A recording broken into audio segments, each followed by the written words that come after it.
Traders, FX Pip Collector here. Today is Tuesday, November 19th, and this is my recap of the top 8 videos of the day. And the pound US dollar came in number 3 today, so we're going to do a quick recap on the 1 hour time frame.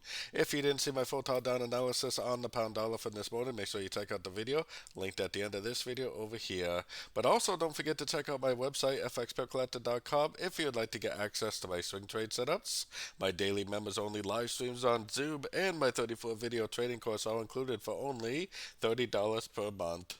So anyways, on the pound dollar, kind of a slow day overall on the dollar pairs for SOAR.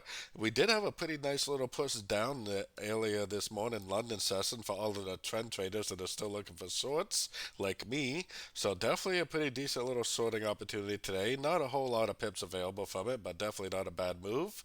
Now the trend is definitely still down until we do get a break of structure.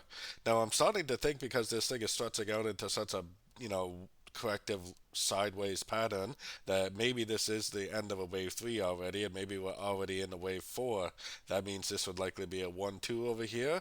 Now if it is a wave 4 definitely can break structure of the wave 3. You would kind of expect a wave 4 to break maybe both of these structures, but if it really is a wave 4, which it looks like it probably is, then it would probably end up rejecting those structures and going down and making a wave 5 to complete most likely a 5-wave pattern to the downside.